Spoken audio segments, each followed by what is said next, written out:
You're welcome back.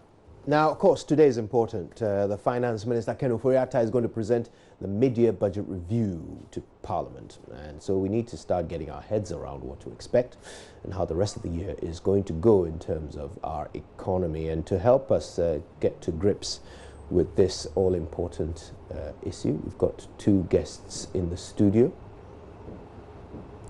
whose names I would normally be able to bring to you, but on this occasion I'll get them to introduce themselves. Gentlemen, how nice to see you both.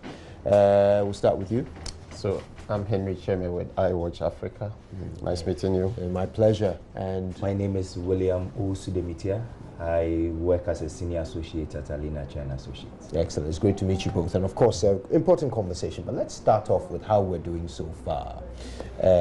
So you've been keeping an eye on things. Tell us, in terms of our macroeconomic targets, halfway through the year, where are we doing well and where do we need help? Thank you very much. I think this mid-year budget statement represents the first major statement of government after the exit from the IMF. And many of us are watching that government will update us on the major macroeconomic indicators, how we have fared without the IMF. The very details of it, I would reserve it for the minister to tell us. But we expect to see how growth has performed, how inflation has also performed, and how our reserve position has also performed. So the budget had envisaged that we should have an end-year inflation of 8%. Are we on course to achieve that? It has also envisaged that we have a growth of 6.3% thereabout. Are we on course to achieve that? So I expect the minister to update us on all these macro indicators as envisioned in the 2019 budget. All right. So, well, we haven't heard much about how we're actually doing. What you're saying is we have to wait and hear what the finance minister will say about it. But of course, we've been keeping track of things throughout the first 2 quarters of the year. So, William, talk to us about, particularly when it comes to the important ones like, debt to GDP and so forth. How exactly have we been, what exactly have the graphs been doing since January? Okay, thank you very much. Now, I think the clearest data we have is the Monetary Policy Committee meeting briefing that the governor gave out, and it gives us some good indicators and some areas for concern. Particularly, if you look at paragraph 13 of that presentation, the Bank of Ghana governor is at pains to say that our fiscal consolidation efforts appears to be losing steam. It simply means that we are raking in less revenue than we are expected, and we are spending more than we projected. Now, the other statistics appear to be good. If you look at GDP growth as of now, we are a little bit above 6%, and it appears we are meeting targets. If you look at our domestic or our gross international reserves, we are currently doing, for first quarter, we are currently doing about 4.2%, as against not less than 3.5%, 3.5 months of import cover. That appears to be good as well. If you look at debt to GDP ratio, we are now hovering somewhere around 58%, getting to 59%. And that is a cause for concern again, because the governor said that if you look at the banking sector bailout, we spent about 11 billion Ghana cedis on that. And especially on the 2 indicators. The first 5 months of the year, if you look at revenue, we're projected to have about 21.5 billion Ghana cedis. We ended up raising just about 18.5 billion. We missed the target by about 3 billion Ghana cedis, which is about 14% deviation. And so in a statement, he said that he expects that in the mid-year review of the budget, the minister would outline measures to be able to help us achieve the revenue targets that we set for ourselves from the beginning of the year. Okay. Now, we've already heard from Kweku Kwarteng that we can expect some announcements. For example, something is going to be done about the luxury vehicle tax. Now, bearing in mind that we're already off target for revenue, and we've already announced this year reductions in the benchmark values for so many things that are going to be coming in through the ports, is there any hope at all that we are likely to meet our revenue targets by the end of the year, or is it more likely that we'll be reviewing those targets? Thank you very much. Like my brother just said, I think some revenue measures as envisioned in the 2019 budget had not come through. at least the first quarter report indicates we're underperforming in revenue. At the same time, expenditure has very much been kept within brackets. However, and like you rightly said, there is a need for us to do certain revenue enhancement measures, especially that we are saying that Ghana is going beyond aid, which is domestication essentially. And it required that we improve compliance. It would be interesting for you to know that of a voting population of in excess of 40 million, only 2 million of people of 18 years and above pay tax, active taxpayers in Ghana, which means that the tax net in itself is not broad enough. It also means that compliance is a bit weak. And You've been saying this since I was a child. yes. So what specifically this year did we do to broaden this tax net? Okay, so I'll provide you some empirical evidence to support what perhaps we should do as a country. There's an Afrobarometer study that indicates that 80% of Ghanaians believe that they have to pay tax. At the same time, 71% of Ghanaians believe that if you don't pay tax, it's wrong. And 79% of Ghanaians believe that paying tax helps in the development of this country. And look at the contrast. This same population that were interviewed, 33% of them believe that the tax department cannot be trusted. 51% of them believe that the tax department is corrupt. And it tells you that in as much as we want to pay tax, we believe that the authority that is superseding the collection of tax is not credible. So if you want to increase compliance, there is essentially very important for us to begin to address the challenges that we have with the tax department. And through that, compliance definitely is going to improve. So there are certain things that we have to do from the governance side, from compliance, from whoever is collecting tax and supervising those who collect them to ensure that it goes into the right account of government. If we do some of these things, I think it will help. This study has really opened our mind to some of the challenges that we have. So the study shows you that the opportunity is there, has probably already been there for a long time. Sure. How do we take advantage of it? That's where we seem to be stuck, right? Sure. All right. Well, we'll talk a bit more about this in a moment, but we have all the newspapers with us, so I'm glad you're here. You'll help us go through them. So what we'll do is we'll go through all the headlines, front and back of each paper. And then once we're done with that, we'll settle. You can pick one story or the other that you want us to discuss, and we'll get into it. But first, all of us will read all the headlines. So I'll go first if you're okay with that. I have the Daily Guide, the Daily Dispatch, the Daily Statesman, and the Ghanaian Observer. All right, so I'll get started. The Daily Guide has this banner headline: Election 2020, Mahama cries over rigging. Also on the front page this morning, U.S. Speaker arrives in Ghana. Minority cocoa propaganda falls flat. Asante women evil, according to Bedu Kobi. NDC will collapse, free SHS education minister warns. And veterans get massive resources. On the back page, Speedsters Club makes Ghana proud. Amateur boxers excite crowd in Bukom Fist of Fury. Kate is Accra GNPC Ghana's fastest. And why Coach Appiah must stay. Those are the stories on the back page of the Daily Guide. Next, I have the Daily Dispatch. Banner headline this morning: NAM1 likely to refund the 1.6 billion Ghana cedis soon. Of course, he's been charged with defrauding 16,001 persons. $4.5 million for AFCON 2019 was wisely spent, according to a minister's aide. Kufuor and First Lady to speak at 2019 HACSA Summit in Accra. And that is it for the Daily Dispatch. I've got the Statesman. Petrol and mobile tax to go up as energy bills suck away cash for roads. Now, this is the Daily Statesman. Bear that in mind, since we know who the editors are. That suggests that perhaps somebody is talking from a place of authority, right? Well, we'll see if that unfolds this morning, whether this turns out to be true or not. Okay, Muri Mini Harbour to be completed in 18 months. The president cuts short for that. Cuba to train 40 medical students annually from deprived communities. And on the back page, more detail about the $4.5 million AFCON cash. The headline is, "We won't shut up. Journalist fires Dan Kweku Yeboah." All right. Finally, I'll do the Ghanaian Observer. And on the front page, mid-year budget review. Finance Minister storms Parliament. Abolishing luxury vehicle tax.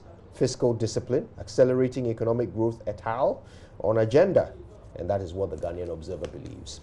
Marine Mini Harbour and landing site to be completed in 18 months. That's according to President Akufo-Addo. Court throws out plaintiffs over motion to stop judgment delivery in Dinchira Palace case. And I will deliver Ododo Dio for NPP, Bannerman declares. Right. That's it for the Ghanaian Observer. And will you go next, Henry? Sure. So PANAFEST 2019 platform. Which newspaper are you This doing is first? I'm doing the Ghanaian Times. Ghanaian Times, thank you. And it says, "Let's use it to identify with Africa. President urged black people."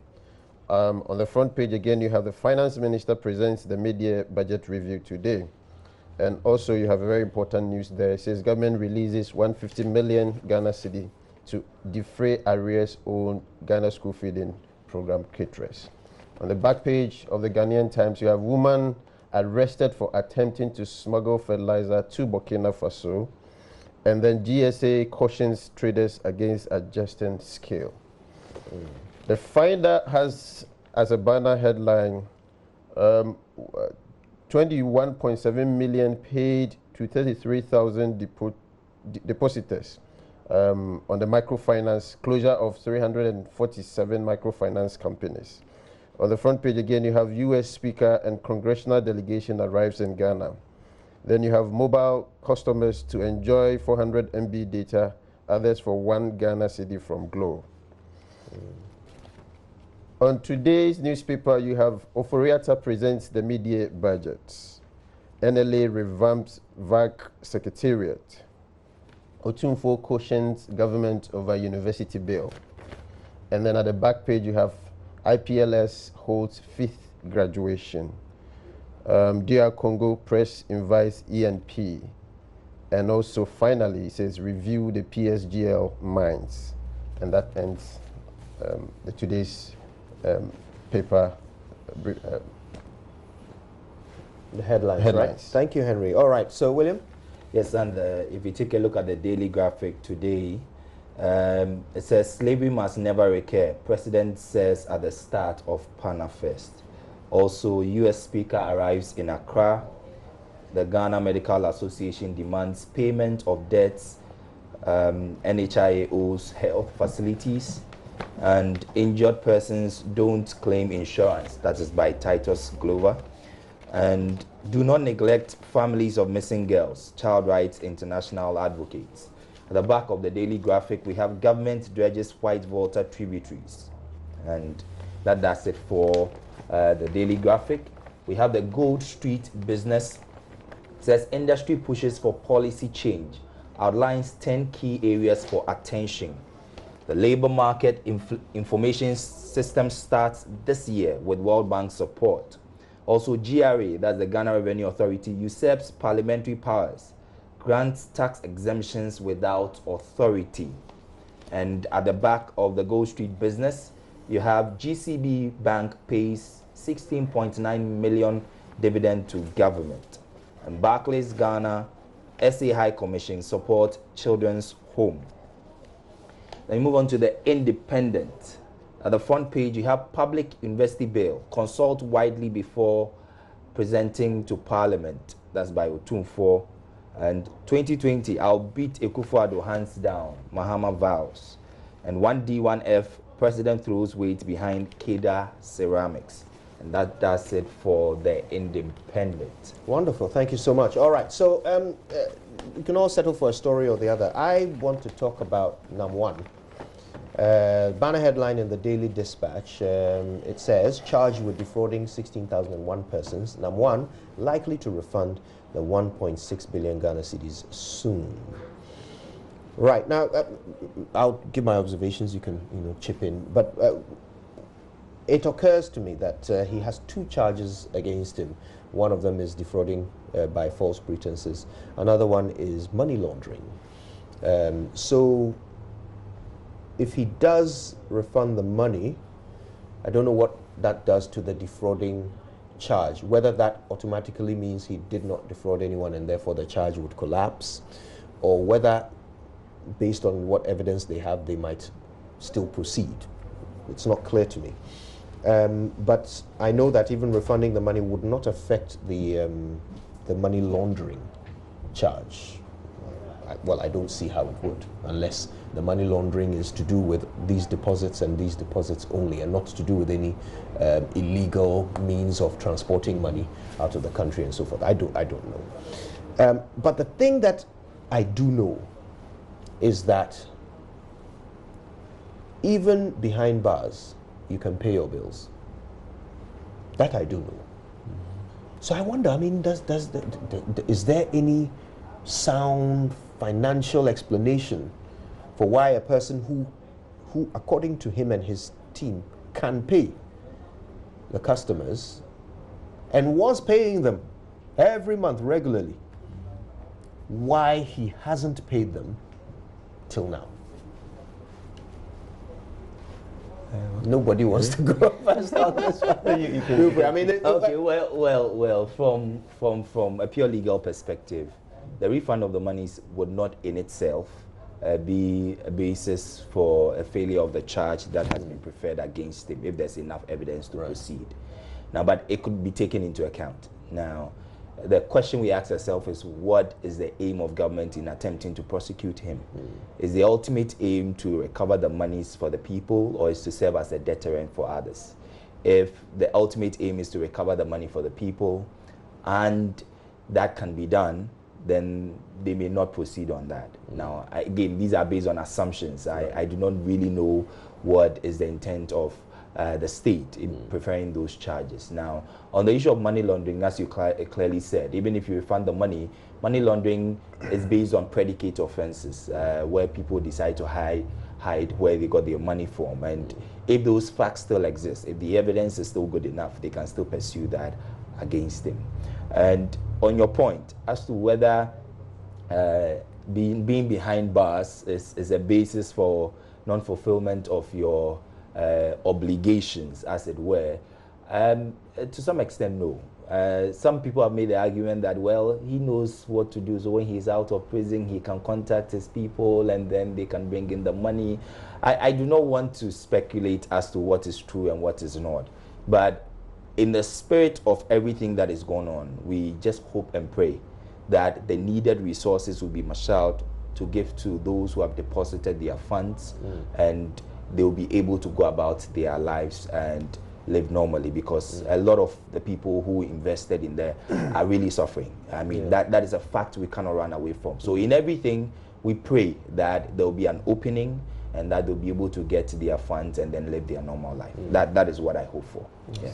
So I think there's one thing we need to get clear. One, there's a legal regime governing how money laundering is handled and how defrauding by false pretense is handled. So I wouldn't try to delve more into the legal ramifications. But let us take a step back and look at the financial reform the central bank has been doing and how much it has cost the taxpayers. By the end of 2018, government had spent in excess of 12 billion in bailing out the banks. What it means is that there has been, there's a chain where many people within the very low strata are suffering because money's got hooked up somewhere, and that money has not come back. And I think number one's issue is a critical part of the whole puzzle that we are trying to resolve. So it is critical for us to, whilst pursuing the legal aspect of it, to ensure that depositors, who in my opinion are the most important element in this whole thing, gets their money back. And I think and I believe that government is taking all the steps to ensure that depositors' money are returned to them, whilst pursuing the legal aspect, ensure that there is adequate punishment for any Ponzi scheme that any of us might be harboring in mind. And that's what I would say. All right, that's important. And you know, every time we talk about this, I go back to something, the regulators. So we know that for so many years, Bank of Ghana kept issuing these warnings to the public about the operation of this business in all its incarnations. But the thing that really baffles me is the Securities and Exchanges Commission. So they were called in, if you will, in 2017, after the Bank of Ghana had, tried to define what Men's Gold was doing to fall under their regulation, and somehow Men's Gold had kept resisting every definition. So SEC was called in because of the gold and the securities aspect of it.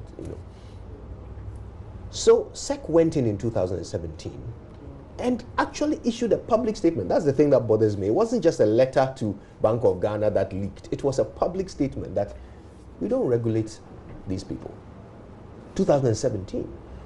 So from that announcement onwards, every person who went in there to invest was literally doing so on the basis that these regulators, both of them, don't appear to apply to what is happening here. So it sounds like Namwan is right.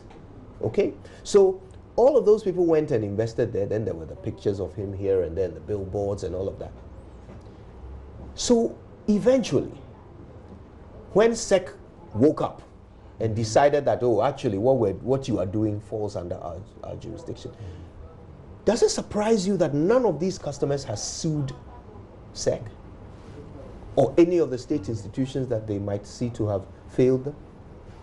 Well, that is a good question, but in terms of regulation, if an entity is not regulated, said not to be regulated by a body that has been set up by Parliament, I mean, we can make the argument as to whether really they fall under SEC or under BOG, or there could be multifaceted regulation, because some people's jobs cuts across. So I can give you a typical example. You could be a lawyer, you could be a tax consultant, you could be regulated by the General Legal Council and also by the Chartered Institute of Taxation Ghana. Right.